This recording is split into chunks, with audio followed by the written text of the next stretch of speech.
അതായത് ഈ ഷീല സണ്ണിയുടെ മകൻ സംഗീത് സണ്ണി എന്ന മറ്റാണ് അയാളുടെ പേര്.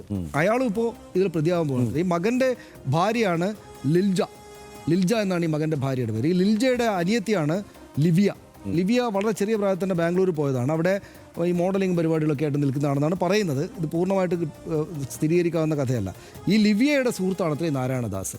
അപ്പോൾ ലിൽജയോട് അമ്മായിയമ്മ മരുമകൾ എന്തോ പ്രശ്നമോ മറ്റും ഉണ്ടാകണമെന്ന് വേണം നമ്മൾ സംശയിക്കാൻ. അപ്പോൾ അങ്ങനെ പ്രശ്നം ഉണ്ടായപ്പോൾ ഈ ലിൽജയ്ക്ക് വേണ്ടിയിട്ട് ലിൽജയുടെ അനിയത്തി ഏറ്റെടുത്ത കൊട്ടേഷൻ ഈ നാരായണദാസിന് കൊടുക്കുകയുണ്ടായത്. നാരായണദാസ് ചുളു വിലക്ക് എവിടെ നിന്നോ LST സ്റ്റാമ്പാണെന്ന് പറഞ്ഞിട്ട് കുറച്ച് സാധനം വാങ്ങിച്ചിട്ട് ഇവരുടെ വണ്ടിയിൽ കൊണ്ടുവച്ചു. ഇതാണല്ലോ നമ്മൾ മനസ്സിലാക്കുന്നത്. അപ്പോൾ ഇത്രക്ക് നിസ്സാരമായിട്ട് ഈ കേരളത്തിൽ ഒരാളെ, ഒരു സ്ത്രീയെ നിങ്ങൾക്ക് ഇങ്ങനെ ഭീകരമായിട്ട് പറ്റിക്കാൻ പറ്റും. അതായത് സ്വന്തം കാശ് മുടക്കിയിട്ട് ഈ LST സ്റ്റാമ്പ് എന്നൊക്കെ പറയുന്ന പോലുള്ള വലിയ പണം മുടക്കണ്ടേ അതിന്?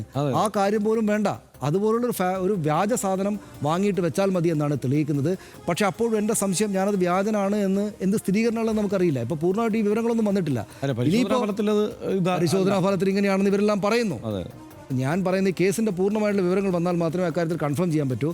ഇത് തങ്ങൾക്ക് പറ്റിപ്പോയൊരു പെശക് തിരുത്താനോ മറ്റോ ഇതിനകത്ത് ഈ ഉദ്യോഗസ്ഥരടക്കമുള്ള ആളുകൾ വല്ല കളിയും കളിക്കുന്നുണ്ടോ എന്ന് പോലും എനിക്ക് സംശയമുണ്ട്. അക്കാര്യത്തിൽ പൂർണ്ണമായിട്ട് ഏതായാലും ഈ കഥകളെല്ലാം പുറത്തു വന്നാൽ മാത്രമേ ഇത്രക്ക് നേരത്തെ പറഞ്ഞാണ് കാര്യം. ഒരു സാധാരണ സ്ത്രീ, അവരവരുടെ സംരംഭത്വമായിട്ട് പോകുന്നൊരു സാധാരണ സ്ത്രീ 72 ദിവസം പോയി ജയിലിൽ കിടക്കുകയാണ്.